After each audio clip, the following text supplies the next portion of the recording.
E eu declarava, né, e eu lembrava dos ensinamentos no que diz respeito a declarar a palavra, né?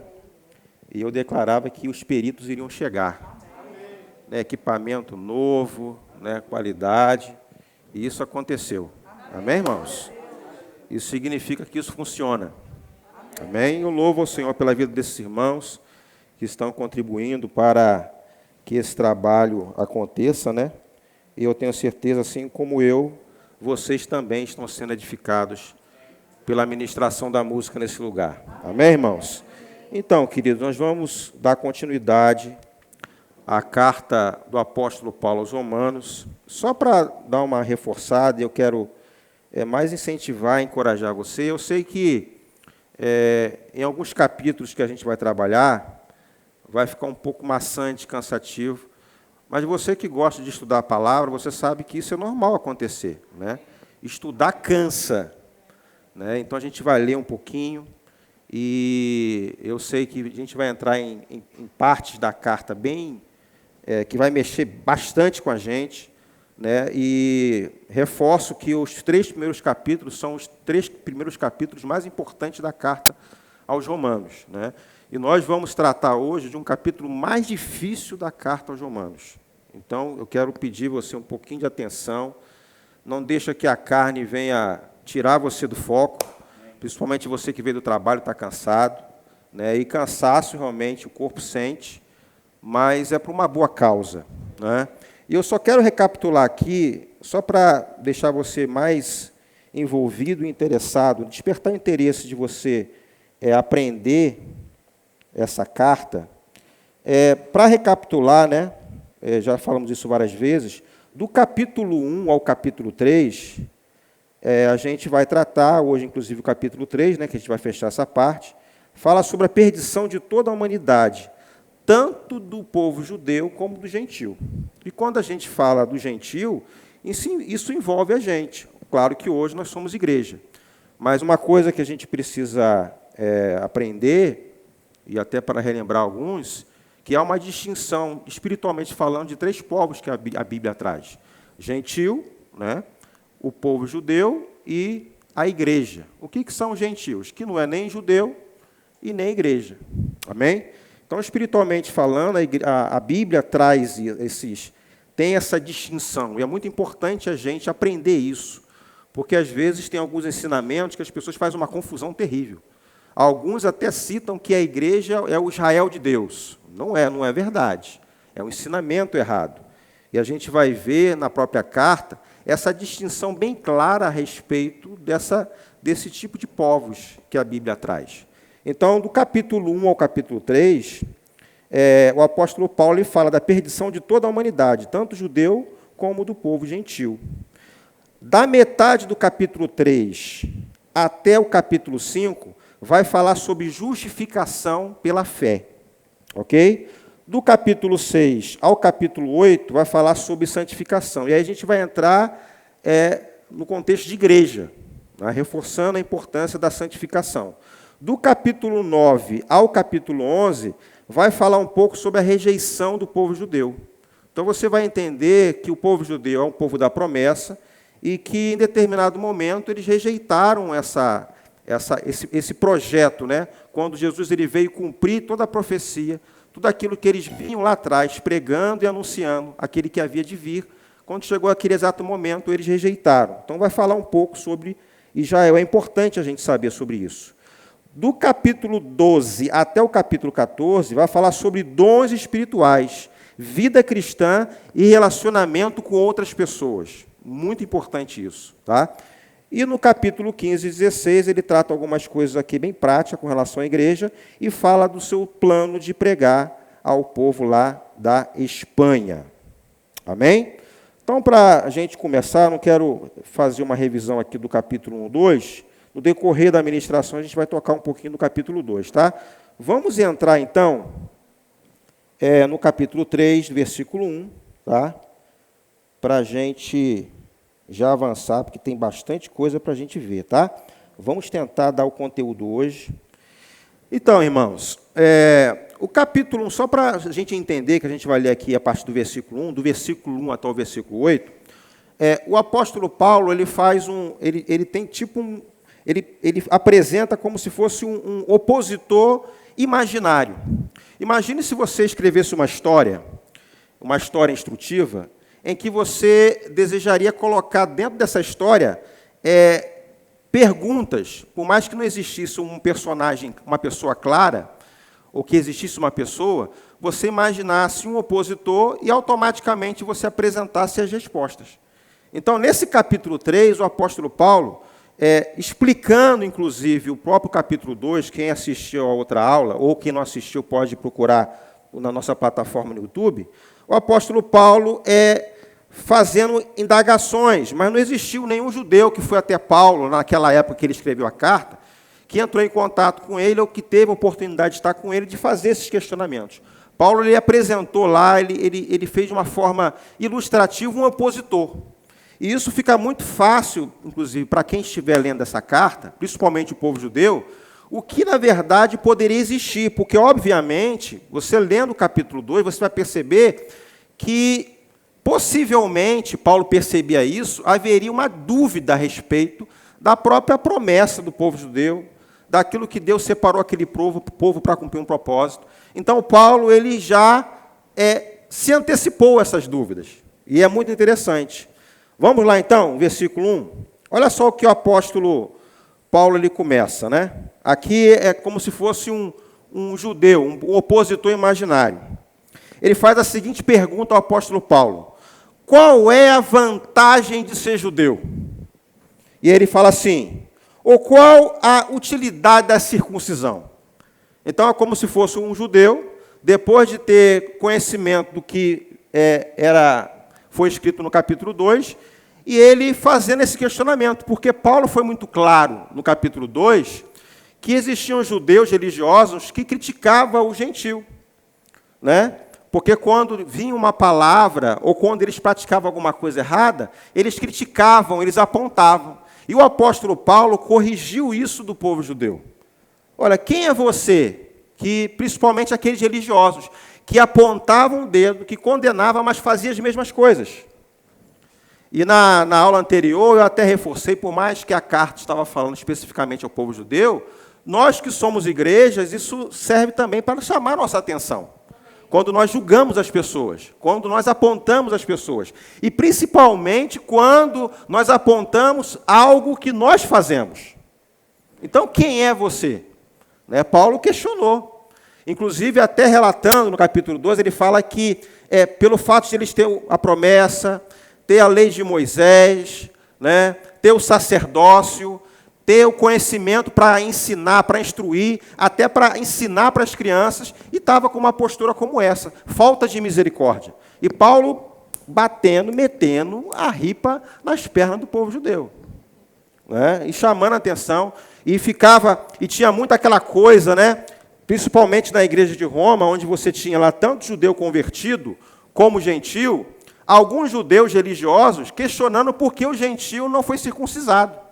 Só que a circuncisão, irmãos, dentro da ideia da circuncisão, aquilo era sombra do que ia acontecer, qual era o projeto original de Deus, o que Deus queria, na verdade. A circuncisão é um selo. Mas, na verdade, o que era válido para Deus é a circuncisão do coração. E é o que nós hoje experimentamos. Nós não precisamos ser circuncisados como judeu, porque a nossa circuncisão é no coração.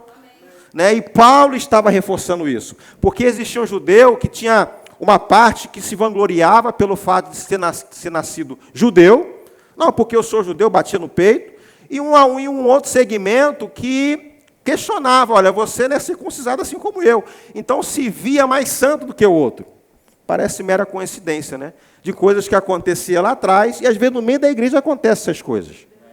Amém, irmãos? A gente está aprendendo alguns pontos aqui relacionados ao povo judeu, mas podemos refletir de comportamento, atitudes nossas, que está parecido lá com aquele povo lá, onde Paulo escreveu a carta. Você está comigo? E aí, Paulo questionando mesmo, e lá na parte final, ele reforça, olha, não é circunciso ou não circunciso, o que importa é o coração. Paulo ele fecha essa carta, o capítulo 2, falando sobre isso, né? Depois de realmente apertar e mostrar qual é a realidade, o que Deus pensava a respeito do povo, tanto judeu, lá no capítulo 1 a gente viu isso, tanto judeu como gentil precisava de Cristo. A humanidade precisa de Cristo. Amém, irmãos? Então, o opositor imaginário, no capítulo 3, que Paulo apresenta, faz essa pergunta: qual é a vantagem, então, de ser judeu? Qual é a importância, então, de passar pela circuncisão? Aí, no versículo seguinte, ele fala assim, ó, muita. Ele dá a resposta. Por isso que é difícil entender essa carta, porque os crentes, quando lê a Bíblia, lê igual direto, né? Então, entenda que há perguntas e respostas aqui. E a má interpretação, ou se você ler de uma forma errada, pode abrir uma brecha para você entrar em pensamentos em linha totalmente errado com a palavra. Amém? Então, essa importância de ler, de respeitar a pontuação, isso faz parte. Então, aqui você percebe, o versículo 1 faz uma pergunta e ele mesmo dá a resposta. O próprio apóstolo Paulo dá a resposta, como se o opositor perguntasse e ele desse a resposta aqui. Então, ele fala assim, ó, muita, sobre todos os aspectos. Ele está respondendo, porque o judeu opositor achava assim, então não tem vantagem de ser judeu, não tem vantagem, então, de ser circuncisado. E o apóstolo Paulo reforça, não, muita, sobre todos os aspectos.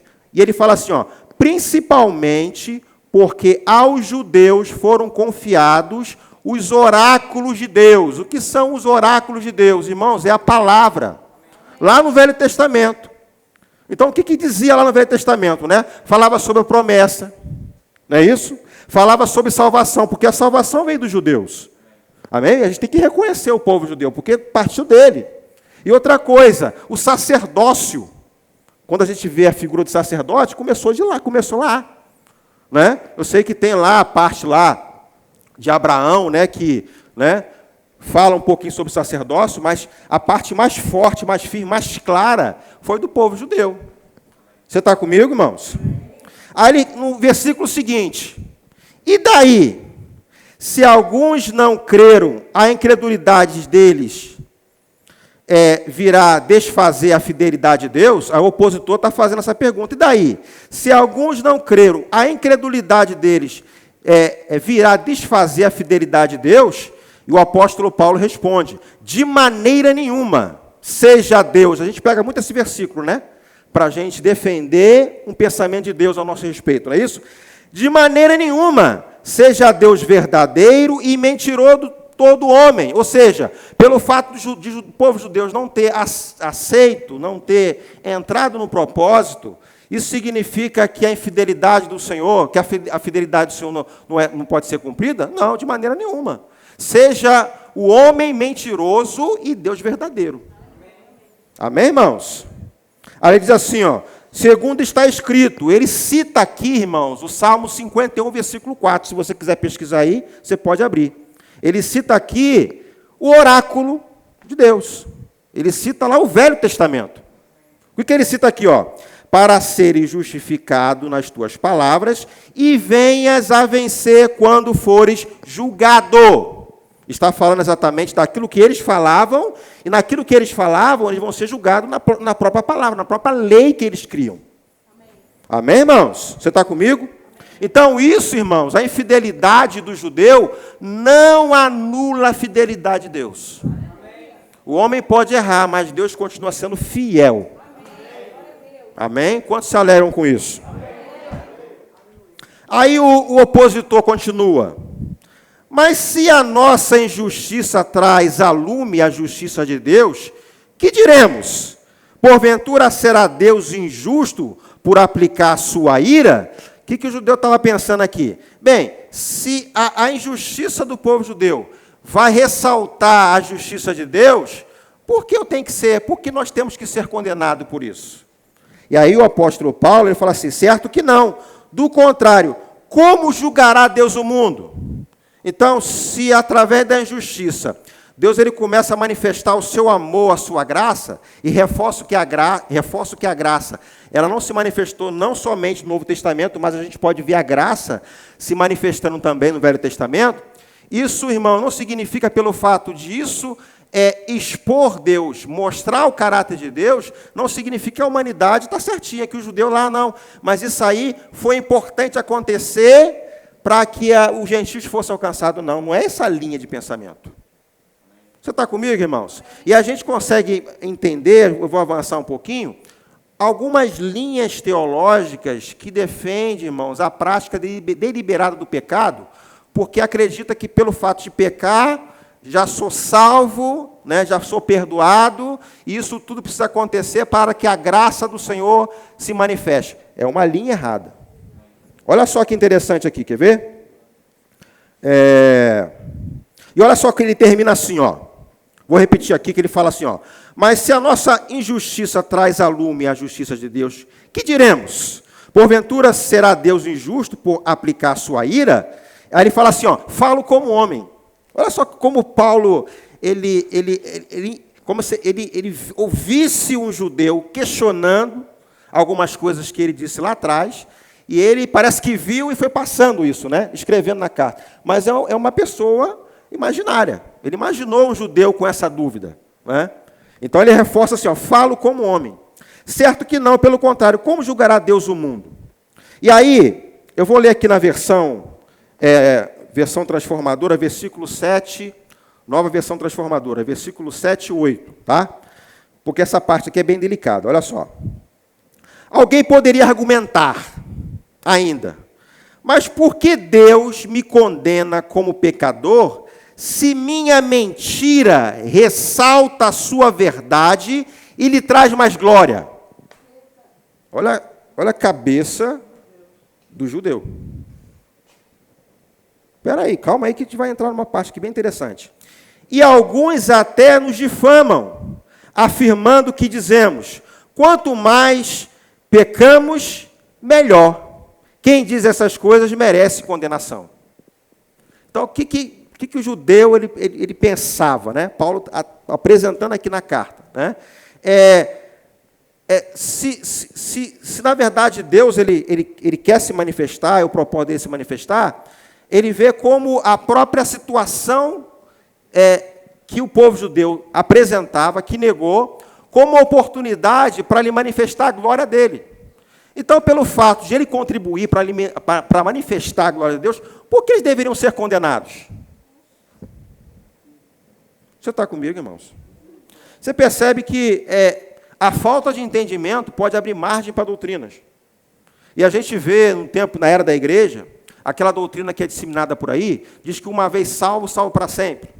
Diz que a pessoa, pelo fato de ser perdoado, ela pode viver pecando. Não, mas você já é perdoado. Cuidado com isso, irmãos. Claro que somos perdoados. Só que o pecado não pode ser ocasião, uma oportunidade, né? Uma porta para viver de uma forma deliberada. Pelo fato de estar debaixo da graça, não significa que eu devo viver deliberadamente no pecado. Porque a salvação, ela pode ser perdida sim. Você está comigo, irmãos? Não vou dizer assim, pastor, é fácil isso? é um processo, irmãos, perigoso. E não tem como, a gente não tem como assim dizer em cada etapa que a pessoa pode entrar, mas só em saber que a Bíblia diz que o salário do pecado é a morte, por que viver flertando com ele? E é uma condição que vivíamos anteriormente. Agora que luz chegou, o pecado da nossa vida deve ser meramente acidente de percurso. Amém? Amém? Por mais que você esteja no processo e cometendo algumas coisas, saiba que você, estando no processo, a libertação está chegando, né? O espírito foi transformado, e você está sendo tratado pela palavra, e aquilo que você está fazendo, que de repente você está se sentindo incomodado, e há uma luta com o seu espírito e com a sua carne, não significa que você tem que parar e desistir. Permaneça. Amém, amém. Amém? Esse poder, a palavra, ela tem a capacidade de mudar a sua vida, se você realmente guardar no seu coração, se você receber fielmente essa palavra no seu coração. Amém, irmãos? Você está comigo?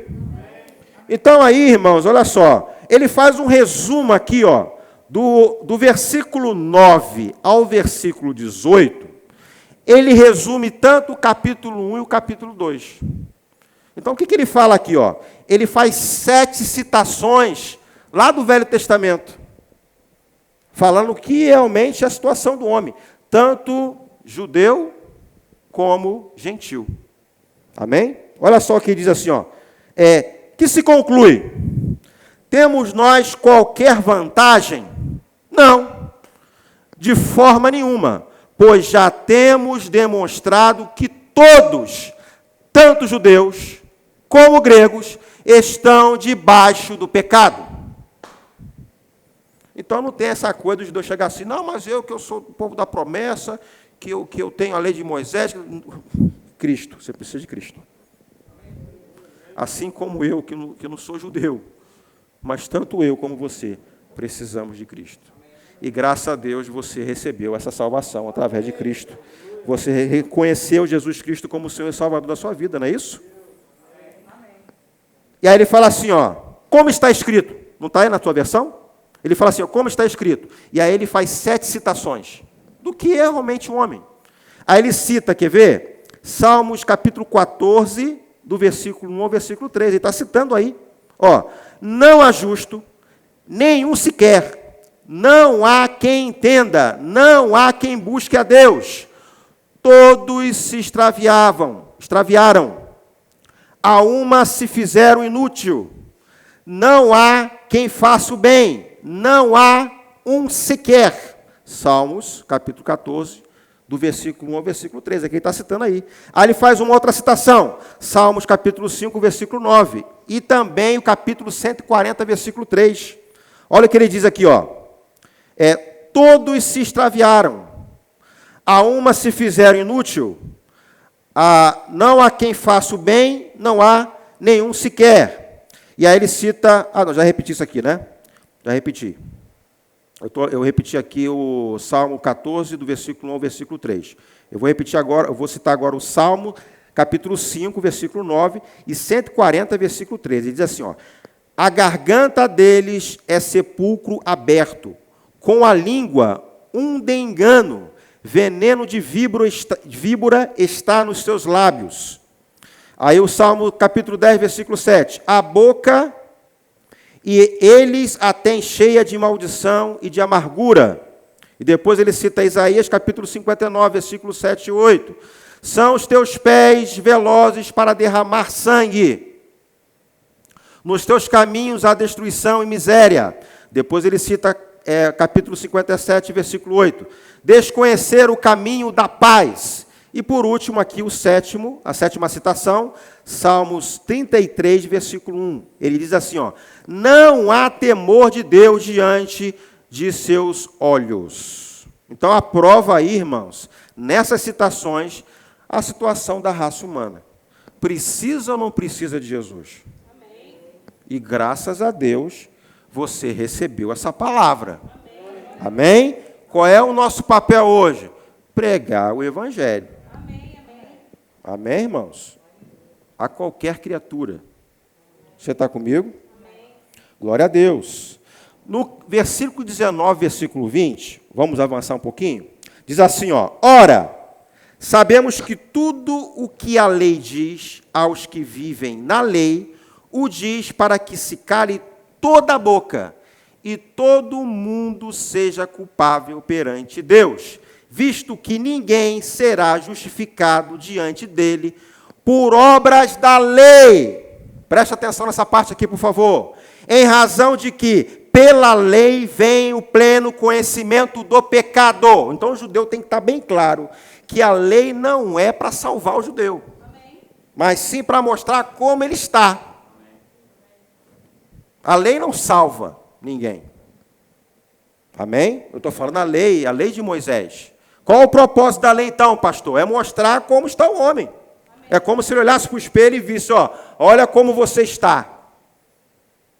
Por um só homem o pecado entrou no mundo, e pelo pecado a morte passou a todos os homens, desde Adão até Moisés. Por que até Moisés? Porque através de Moisés ele recebeu a lei, e pela lei o homem viu como ele estava. Você está comigo? E o próprio texto diz assim, sabemos que tudo que a lei diz aos que vivem na lei, o diz para que se cale toda a boca. Então, fecha a boquinha. Porque se ele disser assim, mas eu sou assim assado, eu não devo nada a ninguém, eu pago as minhas contas, eu moro em Guaratiba, eu sou assim, eu sou assado, eu sou assim outro, mas, cara, você está enquadrado. Porque pela lei, se você olhar a lei, você vai ver que tem um item da lei lá que enquadra você. E na própria lei de Moisés, um item quebrado transgrediu toda a lei. Então, não é, os judeus se gabavam, botavam a lei aqui assim, não, eu tenho conhecimento da lei, sei mais que você, mas cumpre. Até porque você não vai conseguir cumprir a lei. Qual é o propósito da lei? Mostrar e apontar para Cristo. Como é o processo da salvação? Se eles reconhecessem, era reconhecer, crer naquele que havia de vir, que era Cristo. Mas ele veio e eles não receberam. Lembra disso? Mas a todos quantos receberam deles o poder de serem feitos filhos de Deus. Chegou até você. E nós, como igreja, cremos naquele que já veio. Amém? Graças a Deus por isso. Então, há razões aqui que a gente pode citar com relação à lei. As razões da lei. A lei tira o argumento diante de Deus. Não há argumentos, irmãos. Não há como. Você pode até mesmo, de repente, estar pregando para uma pessoa, alguém tentar se safar, dizer que não precisa aceitar Jesus, e que é bonzinho, e que não faz mal para ninguém, que paga todas as contas. De vez em quando a gente ouve isso, né? Rapaz, mas eu comparando com fulano, com ciclano, tem um lá que mora aqui do lado aqui, ele é até crente, eu sou mais crente que ele. Quem já ouviu isso? Não, eu sou mais crente que ele. Eu acho que eu vou até para o céu, ele não vai. De vez em quando a gente ouve essas coisas. Só que tanto aquele que de repente está num grau de pecado mais enrolado, tanto ele como a pessoa que está citando isso, precisa de Cristo. Precisa de ser justificado por Cristo, por meio da fé. Você está comigo, irmãos? A lei torna o homem culpado diante de Deus. Para conhecimento, o propósito da lei, como já citei aqui, para conhecimento do pecado. A lei não foi dada para salvar. Então, a gente vê na Bíblia, lá nos tempos de Jesus, aquelas figuras chamadas de fariseus, Lembra dos fariseus? E apedrejar, aquela coisa, e apontava, e eles faziam as mesmas coisas que eles condenavam. São os religiosos. Você está comigo? Os religiosos, que deveriam fazer o contrário. A misericórdia tinha que ser escancarada no coração deles. A compaixão, o amor. E Jesus, quando ele veio para esse mundo, ele não veio para apontar o pecado, ele veio para salvar o homem. Só que aquela parte dos judeus, que era chamada de fariseus, fez tudo ao contrário. Você está comigo, irmãos? E cuidado, nós como igreja, assumimos uma função de fariseu, mesmo não sendo judeu, mas um comportamento de fariseu. O que é um comportamento de fariseu?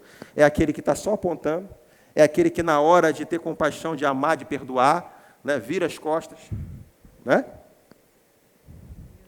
Só dois falando aleluia, glória a Deus, aleluia.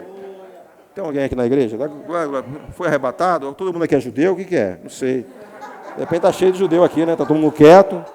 Eu estou pregando com um monte de judeu aqui.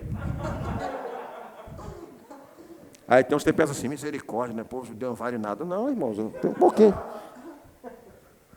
Aleluia. E pega umas farpinhas aí, que tem coisas aí que serve para você também, viu? Então a gente vai entrar agora na parte mais importante do capítulo, né? Que já vai começar a entrar o propósito, né? Por que Paulo, né? E esses 3 primeiros capítulos, exatamente, a gente precisa entender isso para, quando a gente avançar nessa carta, a gente compreender pontos que o apóstolo Paulo entrar, e você vai lembrar de partes que nós estudamos aqui, que nós mencionamos, né? Então, do capítulo 21 ao capítulo 31, vai falar sobre a justificação. Olha só o versículo 21, você pode acompanhar comigo? Aí ele fala assim, ó, mas agora, olha só, ele dá todo, agora vai ser como se fosse assim, um alívio, respira fundo agora. Né? Mas agora, sem lei, e ele está dizendo assim, ó, reforça, precisamos de um Salvador, ok?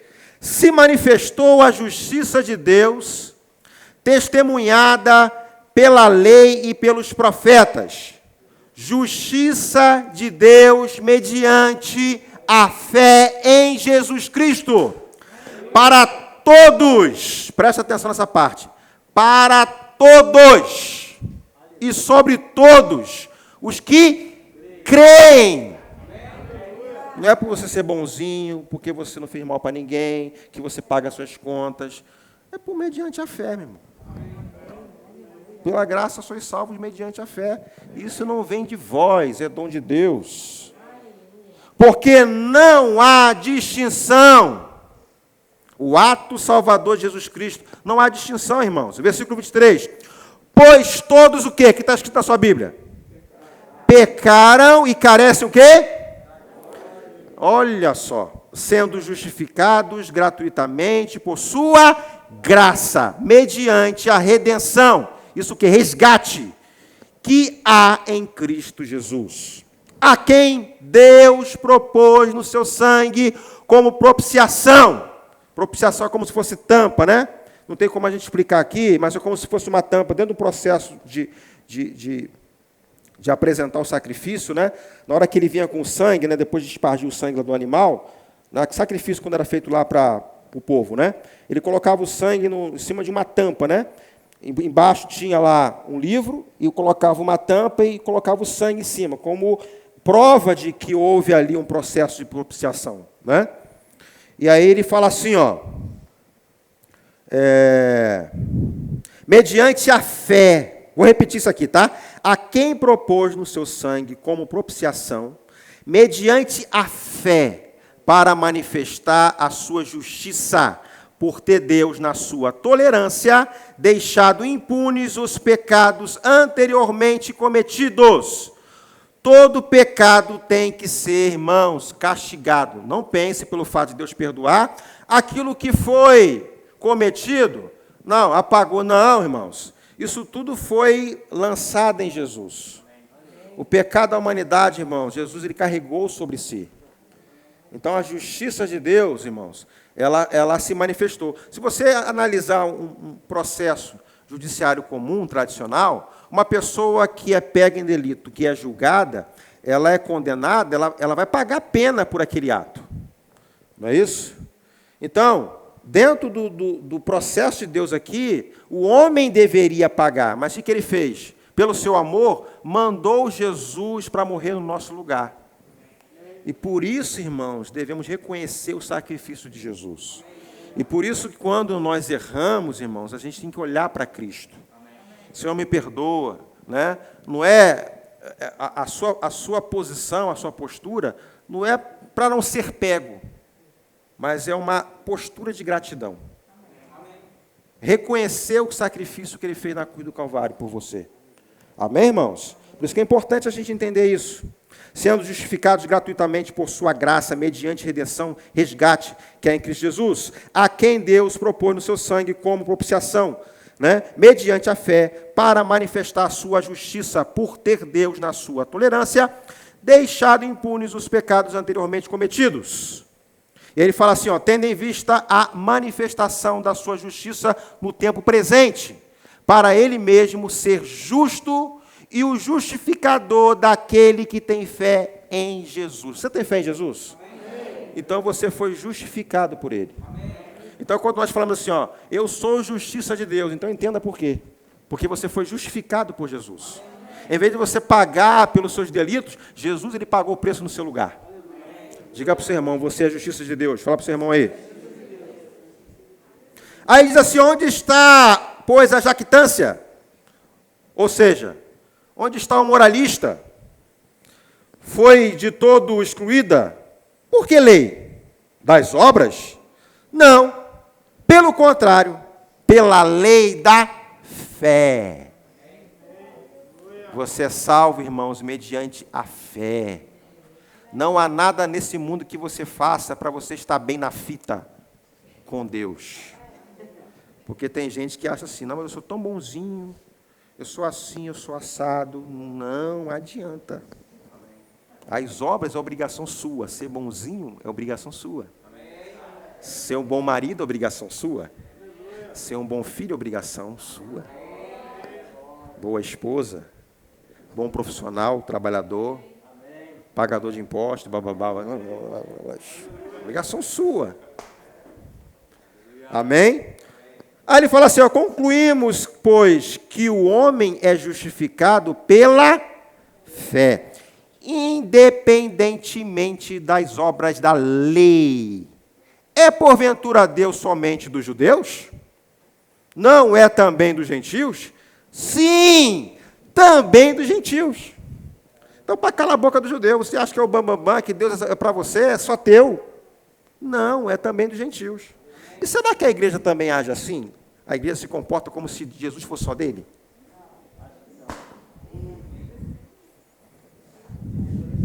Às vezes sim, né?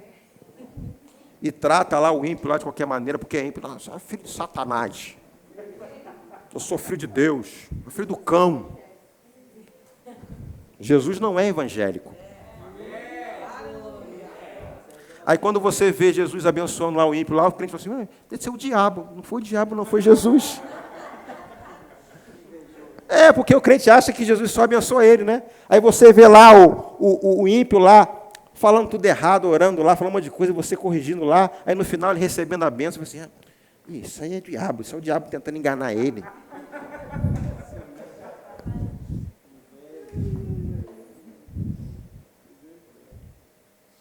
E é até interessante quando você vê o ímpio crendo mais do que o crente.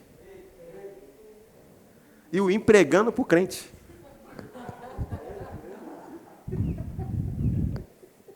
E o ímpio tendo mais comportamento, mais caráter do que o crente.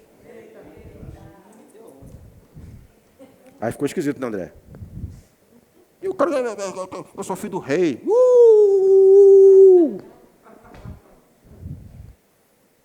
Deus amou o... Ah, é? Parece que estão criando adaptações na igreja, né? Deus amou a igreja de tal maneira que deu seu filho unigênito. Não, o mundo. Amém? Não se espante quando chegar no céu e olhar assim, e você está aqui? Como é que você chegou aqui?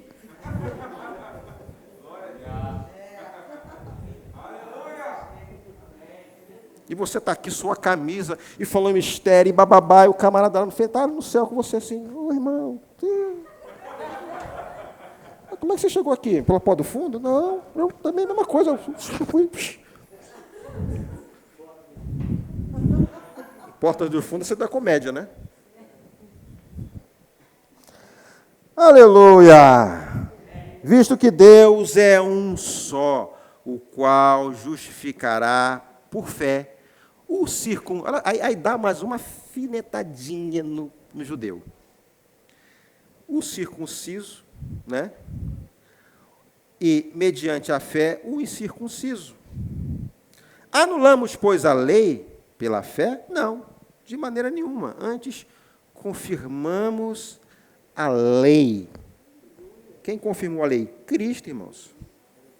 Amém? Porque Jesus Cristo cumpriu toda a lei. Ok? A lei nos manda a Cristo para a justificação.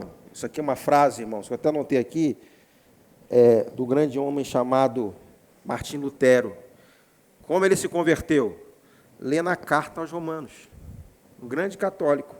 Quando ele leu a carta aos Romanos, por isso que a carta dos Romanos, irmãos, é uma das principais cartas que a igreja precisa conhecer, né? Eu acho que todas as cartas, claro, né, precisa ler e conhecer. Mas a carta aos Romanos é uma carta muito rica. E nós crescemos muito, né? E o Martim Lutero ele declarou isso nessa frase. A lei nos manda a Cristo para justificação. Irmãos, é só em Jesus.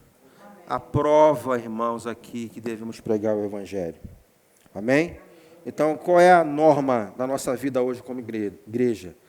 A norma da gratidão ao Senhor pela nossa salvação, por aquilo que somos, não merecemos ou merecíamos, foi pela graça. Estamos aqui hoje por causa de Jesus. Somos o que somos hoje por causa de Cristo Jesus. Amém, irmãos? Fique de pé em nome de Jesus. Tudo bem? Conseguiu pegar? Tranquilo, né? Foi difícil, mas a gente conseguiu avançar e passar algumas coisas aqui. Tá? Eu quero continuar incentivando você. Irmãos, não fique só apenas aqui focado no que a gente está ministrando, mas eu quero incentivar você a ler essa carta, viu? Leia, vem para cá já com essa informação e fica mais fácil, né, para você assimilar algumas coisas e a gente vai avançar. Amém? Vamos orar em nome de Jesus?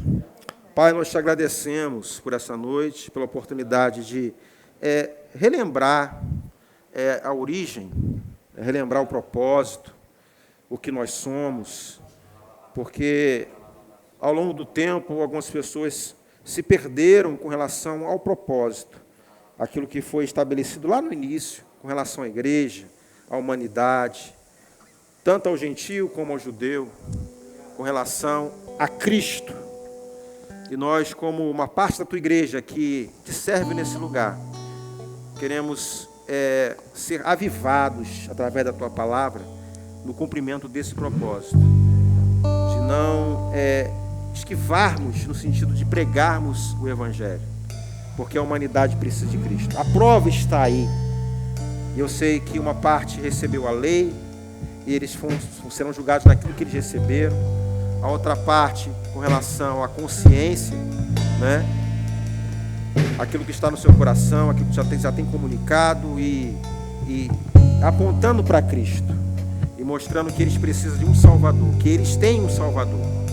E nós, como mensageiros e portadores dessa palavra, Pai, nós não queremos diminuir nem aumentar, mas ficar exatamente com o que a tua palavra diz a respeito de Cristo Jesus. Continua levantando homens e mulheres aqui, dispostas, focadas a pregar esse Evangelho. Obrigado, Senhor, por essa igreja. Obrigado, Senhor, por esses homens e mulheres que o Senhor levantou nessa noite, que o Senhor tem levantado nesses dias, melhor dizendo, para propagar essa palavra. Em nome de Jesus. Em nome de Jesus. Nesse tempo que antecede o arrebatamento da igreja. Maranata, a hora vem, Senhor Jesus. Maranata, a hora vem, Senhor Jesus. Declaramos que sem Ti nada podemos fazer. Precisamos do Senhor. Senhor, que seja desprendido todo o comportamento religioso. Senhor, tudo aquilo que não tem nada a ver com o Evangelho, que nos torna feios, que nos torna esquisitos. Senhor, que seja desfeito, que lançamos por terra nessa noite, mas que fiquemos com a primazia da Tua palavra e aquilo que o Teu Espírito Santo tem preparado com as nossas vidas hoje.